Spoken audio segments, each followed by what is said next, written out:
menyempatkan hadir di sini. Saya sangat excited gitu ya melihat kakak-kakak semua hadir di sini.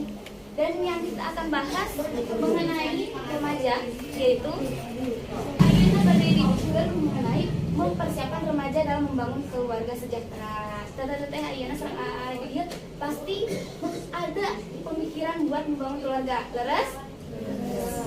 Tos ayah niatan aja. Niatan pada membangun keluarga. Tos ayah niatan aja. Masa? Oh, calongan. Secara teori ya, yang tadi disebutkan juga benar ya oleh teman-teman dan kakak-kakak semua. Remaja itu secara teorinya adalah anak muda usia 12 sampai 24 tahun yang belum menikah. Itu remaja. Remaja itu anak yang memiliki cita-cita. Itu remaja. Remaja itu anak yang berani berbicara. Itu remaja. Itu remaja. Remaja itu anak yang memiliki jalannya sendiri. Itu remaja. Sudah tidak bergantung orang tua. Itu remaja. Kemudian keluarga, nanti juga akan saya singgung di belakang. Cuma saya akan menyinggung sedikit mengenai keluarga. Keluarga itu rumah. Mungkin terkonsep dalam kalian apa itu rumah. Ya, kemanapun kita pergi pasti kembali ke rumah. Oke, boleh selanjutnya. Udah tahu ya di sini kita akan membahas mengenai apa. Sekarang kita kenalan. Tak kenal maka tak sayang. Untuk menumbuhkan sayang maka tak aruh. Oke, about me, tentang saya. Nama saya Yulia Hidayati. Saya berasal dari Majalengka. Tahu Majalengka? Tahu. Tahu di mana? Jalan Cirebon. Iya benar-benar. Yang mau ke Cirebon itu Majalengka. Dan saya sekarang kuliah di bimbingan konseling Islam, jurusan itu semester 5 di UIN Sunan Gunung Jati Bandung. Dan sedikit quotes dari saya, jangan bermalas-malasan dan tidak perlu main kejar-kejaran atau lari-larian. Cukup berjalan, yang penting mengikuti peradaban dan mencapai tujuan. Gitu. Paham nggak quotesnya apa maksudnya? Enggak. Tidak perlu terburu-buru, tidak perlu tergesa-gesa, tapi jangan juga bermalas-malasan. Cukup ikuti arusnya aja. Quotes dari saya. Nah, silahkan. Oke. Realita zaman now. Kenyataan zaman sekarang. Yang pertama, ada yang tahu itu gambar apa? Oke, di sini ada gambar anak-anak menikah. Bisa didefinisikan sebagai tadi yang kakak-kakak bilang nikah muda. Kami di luar nikah mungkin itu latar belakangnya, saya tidak tahu. Kemudian pernikahan anak, pernikahan dini. Ini realita zaman now yang terjadi zaman sekarang. Kebanyakan adalah nikah muda. Kenapa? Kenapa terjadi nikah muda? Karena terbesit pertanyaan kapan nikah. Benar? Sudah ada yang menanyakan nggak kakak-kakak semua kapan nikah? Kapan nikah? Mungkin yang udah berumur 17 tahun ke atas sudah ada pertanyaan kapan nikah. Kayak teteh-teteh yang di sini itu udah banyak pertanyaan kapan nikah. Aduh. Benar kan teh? Enggak. Oh. Ini realitanya kapan nikah. Biasanya kata-kata kapan nikah ini itu datang dari mulut-mulut tetangga. Betul? Dan inilah yang mendorong kita semua untuk nikah muda tanpa ada persiapan apapun, tanpa berpikir panjang, karena kita udah terbesit kapan nikah. Udah capek dengar kapan nikah dari teman-teman, dari tetangga dan lain sebagainya. Akhirnya memaksakan diri untuk menikah muda. Oke, selanjutnya realita zaman now. Harusnya nikah itu ada persiapan. Aku tidak ingin tergesa-gesa karena menjadi suamimu tak cukup hanya bermodal cinta. Ya. Oke, Cek Romoda teh tetap semangat jika benar-benar ingin mendapatkan diriku. Jadi saling mensupport dan saling mempersiapkan diri. Yang laki-laki sadar diri belum ada finansial dan sebagainya, masih bermodalkan cinta. Yang perempuan juga support karena tahu laki-lakinya ingin menjadikan dirinya sebagai seorang ratu, maka tidak cukup dengan bermodalkan cinta. Kakak-kakak di sini ada yang pacaran? Ada pasti ya. Cung. Ada remaja mah entong buku harus jujur. Yang pacaran. Itu ya, yang pacaran silakan lo bapak sebutkan pacaran, asal jangan melewati batas. Dan ingat ya, katakan kepada pacar Anda gitu. Saya ini tidak hanya makan cinta. Kalau kamu ingin menjadikan saya masa depan Anda, siapkan diri Anda. Oke, selanjutnya dampak yang dialami dari realita zaman now yang tadi saya sebutkan. Dampak yang dialaminya yang pertama adalah, ada yang tahu ini gambar apa? Patah hati. Patah hati. Broken home. Orang Broken ketiga. home. Ada lagi? Apa? Perceraian. Ada lagi? Menurut saudara gimana ini? Gambar apa? Putus karena orang ketiga. Putus karena orang ketiga. Orang ketiganya adalah anak kecil. Oke. Ada lagi? Gagal dalam rumah tangga. Kegagalan dalam rumah tangga. Ada lagi? Anak jadi korban. Anak yang menjadi korbannya. Nah, iya, semua yang disebutkan oleh kakak-kakak kalian itu semua itu benar. Dampak yang dialami dari ketiga atau lebih banyak masalah yang tadi saya sebutkan di realita zaman now yang terjadi. Yang pertama adalah perceraian, kegagalan dalam rumah tangga, anak yang menjadi korbannya. Dan selanjutnya, dampak yang dialami dari salah satu pernikahan anak atau pernikahan dini, terenggutnya masa kecil anak. Anak yang seharusnya waktunya bermain-main, harusnya waktunya belajar, tapi disuruh untuk menikah. Gitu. Akhirnya terenggutlah masa kecilnya, hilang masa kecilnya. Kemudian dampak yang dialami selanjutnya, ada yang tahu ini gambar apa? Pasti tahu lah. Migrain. Migrain, apa lagi? Stres. Depresi, stres ya, betul. Dampak yang dialami selanjutnya adalah stres. Bagi orang atau bagi remaja yang menikah karena keterpaksaan, tanpa ada persiapan, tanpa ada to-do list, itu pasti bakal stres. Karena belum siap akan apa yang terjadi di rumah tangga nanti. Gitu. Selanjutnya adalah, ada yang tahu ini gambar apa?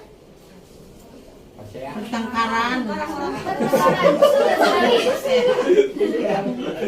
Jangankan ketika nanti di keluarga, ketika sekarang aja pacaran pasti ada pertengkaran, betul? Sanu sok pasea jeung kabuku. Ajay, osok ajay. Nah, pasti. Anu suka saya jeung kabogoh ayeuna berarti eta can siap. Karena yang siap pasti udah tahu udah bakal ada pertengkaran karena dia tahu apa yang harus dia lakukan. Selanjutnya dampak yang dialami adalah, nah ini untuk masa depannya apa? Untuk generasinya apa yang akan dialami? Stunting, pendek. Kalau misalkan kita menikah di usia dini tanpa ada persiapan biologis dan lain sebagainya, anaknya ada kemungkinan lahir stunting. Tahu stunting? Pendek kecil. Iya, tumbuh kembangnya tidak sesuai dengan tumbuh kembang yang seharusnya gitu. Stunting. Ini yang akan berdampak ke generasi selanjutnya. Makanya perencanaan keluarga dari sejak remaja sekarang itu sangat penting supaya mencegah generasi-generasi selanjutnya stunting dan supaya mencegah diri kita juga dari dampak-dampak yang dialami ini. Apa yang perlu dipersiapkan remaja untuk membangun keluarga sejahtera? Ada kita itu remaja yang akan merancang masa depan kita. Kita tahun depan mau apa? Kita kedepannya harus apa? Kalian tahu gak apa yang harus dipersiapkan ketika kalian membangun keluarga nanti? Kita itu remaja harus bisa mengkonsep bagaimana keluarga kita ke depannya, bagaimana kita akan memimpin keluarga itu. Di sini ada 10 dimensi persiapan berkeluarga. Persiapan menikah merupakan kesediaan individu untuk mempersiapkan diri membentuk suatu ikatan. Ingat, ikatan lahir dan batin antara seorang pria dengan seorang wanita dengan tujuannya untuk membentuk suatu keluarga yang kekal diakui agama, hukum, dan juga masyarakat. Karena tujuannya kesiapan berkeluarga ini untuk kalian semua, untuk kita semua sebagai remaja membangun keluarga yang sejahtera. Maka harus apa? Harus ada persiapan, harus ada rencana. Remaja berencana, remaja siap untuk berkeluarga. Yang pertama, kesiapan usia. Bagi perempuan, minimal usia untuk siap berkeluarga adalah 21 tahun. Minimal ya, bukan maksimal. Kemudian bagi laki-laki, minimal juga 25 tahun. Pada umur segitu, sudah siap fisik, mental, dan ekonomi. Mungkin ya, ekonomi mah itu tergantung kegiatan kitanya. Yang kedua, kesiapan finansial. Yang tadi udah Ibu sebutkan, kesiapan finansial itu apa? Mapan. Kalau kita udah mapan, ya udah berarti kita udah sejahtera. Mapan, kesiapan ekonomi, kesiapan fisik, berarti kita udah sejahtera. Apalagi yang mau dipikirkan? Yang ketiga tadi kesiapan fisik. Apa itu kesiapan fisik? Yaitu kesiapan atau kemampuan untuk organ biologis kita. Apa organ biologis kita? Organ reproduksi tadi. Kemudian kesiapan fisik yang lainnya, kemampuan merawat dan menjaga tubuh yang sehat. Kita pasti nanti ketika berkeluarga akan lepas dari keluarga yang sebelumnya. Siapa yang akan merawat kita kalau bukan diri kita sendiri? Harus direncanakan dari sekarang. Ketika kita nanti berkeluarga, kita harus bisa merawat diri, bisa merawat suami, bisa merawat anak saya, bisa merawat cucu saya suatu saat nanti, gitu kan? Harus dipersiapkan dari sekarang sejak remaja supaya tidak kaget, tidak shock. Kemudian yang keempat apa? Kesiapan mental. Mental ini penting ya teman-teman. Kesiapan mental yaitu kemampuan untuk mempersiapkan dan mengantisipasi kejadian atau segala kemungkinan yang dapat terjadi suatu saat nanti. Kita sekarang belum berkeluarga, belum menjadi kepala keluarga bagi laki-laki dan belum menjadi seorang ibu bagi perempuan. Tapi dari sekarang udah berencana, udah tahu nih nanti kemungkinan yang akan dapat terjadi apa. Siap mental. Kemudian yang tidak kalah penting adalah siap emosi. Emosi. Kesiapan emosi ini itu kesiapan untuk mengatur, mengontrol atau mengelola emosi kita. Kalau misalkan kita udah berkeluarga nih, udah berkeluarga, suami, istri. Kalau si suami tiba-tiba pulang malam, istrinya gak bisa mengontrol emosi, apa yang akan terjadi? Pertengkaran. Akhirnya apa? Istri lari ke rumah orang tuanya, perceraian. Atau sebaliknya, suami yang tidak mengontrol emosi, istrinya belanja wae, all shop, Shopee, check out. Suaminya marah, gak bisa mengontrol emosi, tangan, keplak. Apa yang akan terjadi? KDRT, perceraian. Selanjutnya, yang keenam yaitu kesiapan sosial.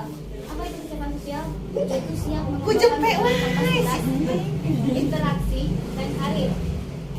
Mengembangkan kapasitas untuk semakin mempererat hubungan dengan suami istri, dengan keluarga. Kalian menekan itu tidak hanya menyatukan dua hati, tetapi dua keluarga. Aja. Kemudian yang ketujuh, siap moral. Apa itu moral? Nilai-nilai kehidupan, itu adalah moral. Seperti contohnya komitmen, memaafkan, patuh. Itu adalah nilai-nilai moral. Kenapa nilai moral ini penting? Karena kalian akan bersatu dengan dua keluarga itu. Kalau kalian tiba-tiba berbelah, tidak mengenal moral, tidak mengenal nilai-nilai kehidupan, apa yang akan terjadi? Perpecahan lagi. Ya. Kemudian yang kedelapan, siap interpersonal. Apa itu siap interpersonal? Yaitu kemampuan dalam melakukan kompetensi dalam berhubungan. Hubungan dengan siapa? Antar pasangan, antar keluarga, antar masyarakat, antar tetangga. Harus kalian bina hubungan-hubungan itu. Jangan sampai saya udah menikah dengan si A, bina aja hubungan dengan si A tanpa memperhatikan keluarganya. Itu salah. Tanpa memperhatikan tetangga-tetangganya, itu salah juga. Makanya harus siap secara interpersonal. Kemudian siap keterampilan hidup. Ini berhubungan dengan interpersonal sama siap keterampilan hidup, yaitu kemampuan mengembangkan kapasitas untuk mengetahui peran dalam keluarga. Kemudian yang terakhir yaitu siap intelektual. Kemampuan berpikir, kemampuan menangkap informasi, kemampuan untuk mengingat. Kenapa intelektual ini penting? Karena ketika kalian membangun atau menuju ke sesuatu tempat atau apa, kalian harus tahu dulu jalannya kemana. Dan kalian harus mampu menangkap informasi, menyaringnya. Jangan asal langsung kan saya mau ke Majalaya, lewat mana? Lewat Sapan, lewat Cileunyi, lewat Sapan tuh lewat apa aja? Sari, kemana tuh lewat Sapan? Bener apa enggak? Inilah kenapa intelektual ini penting dipersiapkan juga. Apalagi dalam membangun keluarga. Kakak-kakak semua harus siap dalam hal intelektual. Ketika menerima informasi cara merawat bayi misalkan, ketika menerima informasi parenting bagi remaja, parenting bagi balita, apa? Jangan sampai salah mempraktekkan. Kenapa ada jalan lain? jauh terbang wae. Kenapa saya juga membahas teori kebutuhan Maslow, teori psikologis ini? Karena nyambung dengan persiapan pernikahan tadi. Apa sih yang harus dipersiapkan menurut kebutuhan Maslow fisiologis? Ini paling dasar.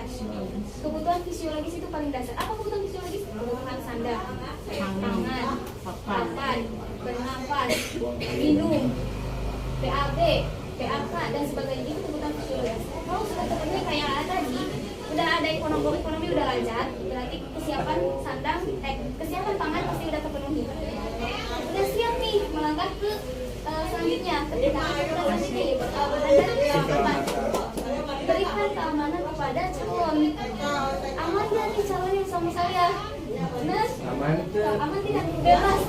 Bebas dari penjagaan, ancaman, dari teror dan semacamnya. Si orang itu harus merasa aman dengan pasangannya, harus merasa selamat. Kemudian kalau udah terpenuhi nih, cek si teteh, saya mah merasa aman sama si ate. Kalau kemana-mana teh, lanjut ke tingkat selanjutnya sosial. Yang tadi menyatukan dua keluarga, harus mau menghargai dan akan dihargai.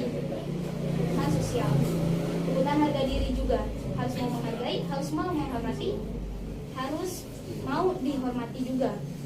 Tadi yang sosial juga, saya sudah menemukan calon, itu sosial, kebutuhan sosial. Saya sudah menemukan cinta, saya sudah menemukan kasih sayang di orang ini. Kemudian harga diri, kemudian baru Anda mendapatkan kebutuhan aktualisasi diri, kepuasan, siap untuk menikah, gitu. Jadi dari awal perencanaannya tersusun. Jadi mendapatkan aktualisasi diri, mendapatkan kepuasan diri dari pernikahan itu. Kalau menurut Maslow juga, kalau misalkan teori kebutuhan ini atau tingkatan kebutuhan ini dilewati, loncat-loncat, misalkan dari fisiologis langsung ke sosial, itu akan terjadi penyimpangan.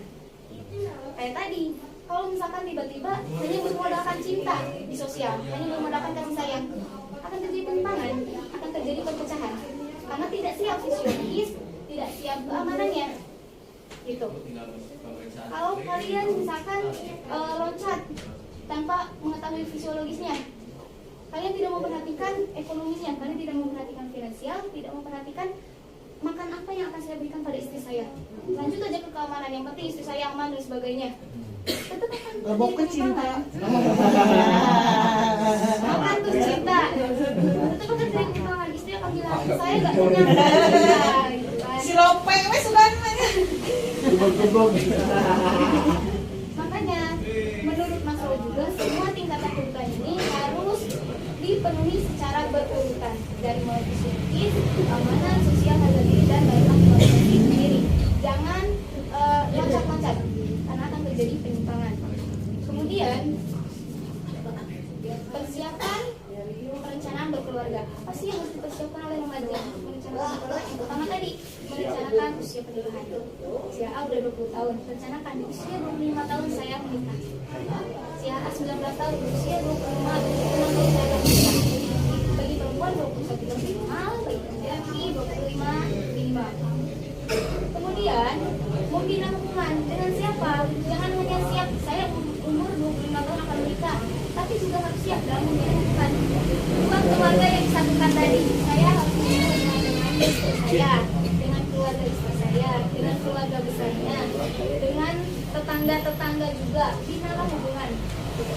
Kemudian yang selanjutnya adalah persiapan menjadi orang tua. Ketika kalian sudah siap, sudah ada rencana nih, saya akan menikah 21 tahun, saya akan menikah 25 tahun, dan saya akan menerima keluarganya apa adanya, misalkan dalam hubungan. Lalu kalian menikah, rencanakan juga menjadi seorang orang tua. Siap menjadi orang tua dengan apa? Merencanakan kelahiran anak pertama. Kalau udah siap, rencanakan kelahiran anak pertama. Silakan promil, silakan itu. Tapi harus siap dulu. Kemudian selanjutnya mengatur jarak kelahiran. Ingat, jangan terlalu dekat. Minimalnya jarak kelahiran antara bayi pertama dan bayi kedua itu adalah 3 tahun. Kenapa tidak boleh di bawah 3 tahun? Karena pada saat misalkan udah punya anaknya, anak pertama masih bayi, kemudian 1 tahun kemudian hamil lagi, melahirkan, kan masih jarak antara 2 tahun ya. Masa 2 tahun itu si bayi pertama tuh masih masa di menyusui gitu. Tidak akan maksimal. menyusuinya karena udah lahir lagi nih anak kedua, dan pasti pusing juga kan bagi ayah untuk mengurus kebutuhannya. Ini masih bayi loh, kebutuhannya masih banyak, belum lagi lahir lagi nih, kebutuhannya nambah lagi, atur jarak kelahiran. Jadi ulah tunji nyatanya. menjalankan. Kemudian yang selanjutnya itu berhenti melahirkan di usia 35 tahun. Jangan terlalu tua untuk melahirkan. Program atau rencanakan dari sekarang untuk berhenti melahirkan di usia 35 tahun. Kenapa? Karena pada usia ini, ada yang tahu kenapa? Risiko tinggi. Berisiko tinggi. Berisiko tingginya karena apa? Faktor usia, kurang tenaga, Tenaganya udah mulai berkurang. Di mana otot-otot organ reproduksi itu sudah mulai menurun. Dan akibatnya itu akan yang pertama berisiko pada ibu, berisiko pada janin, keguguran, stunting, pendarahan dan sebagainya. Akan berisiko kalau hamil atau melahirkan di usia 35 tahun ke atas. Makanya dari sekarang rencanakan 25 tahun saya menikah, misalkan 20 tahun saya punya anak pertama, kemudian 30 tahun saya punya anak kedua, cukup 2 anak aja lah gitu, misalkan, silahkan.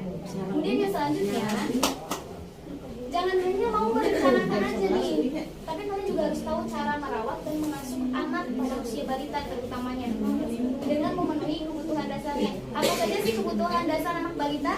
Ada yang tahu? Yang harus terpenuhi? Susu. Terus apa? Vitamin, pampers. Ya, betul. Cara mengasuh dan merawat anak balita dengan memenuhi kebutuhan dasarnya, misalkan kebutuhan kasih sayang seorang ibu dan ayah. Kemudian stimulasi, kayak tadi susu, vitamin, gizinya harus tercukupi. Kalian harus tahu nih, harus merencanakan bagaimana merawat dan mengasuh anak balita. Pelajari parentingnya, pelajari cara pola asuhnya bagaimana. Kenapa juga yang tadi jangan melahirkan jarak terlalu dekat dan berhenti di usia ini, karena supaya optimal dalam mengasuh anak. Kemudian saya ada sedikit quote sebagai penutup. Berlomba-lombalah kalian dalam kebaikan. Salah satu kebaikan ada dalam pernikahan. Pernikahan itu akan membangun sebuah keluarga. Keluarga adalah harta yang paling berharga. Yang berharga itu pasti mahal, dan yang mahal pasti memerlukan finansial. Dan yang berharga juga jarang untuk ditemukan. Karena itulah menemukan dan membangunnya itu perlu persiapan dan perjuangan, bukan hanya bermodal ucapan dan harapan. Jadi seberapa siapkah kalian menuju ke pernikahan untuk membangun keluarga di masa depan? Tanyakan itu pada diri kalian sendiri, sudah siapkah atau belum? Oke. Karena kita sudah selesai, terima kasih. Do you have any question pada saya? Tidak ada? Berarti udah paham? Atau belum? Udah ada rencana? Udah siap untuk berencana? Siap. Siapa yang udah 20 tahun udah siap untuk berencana?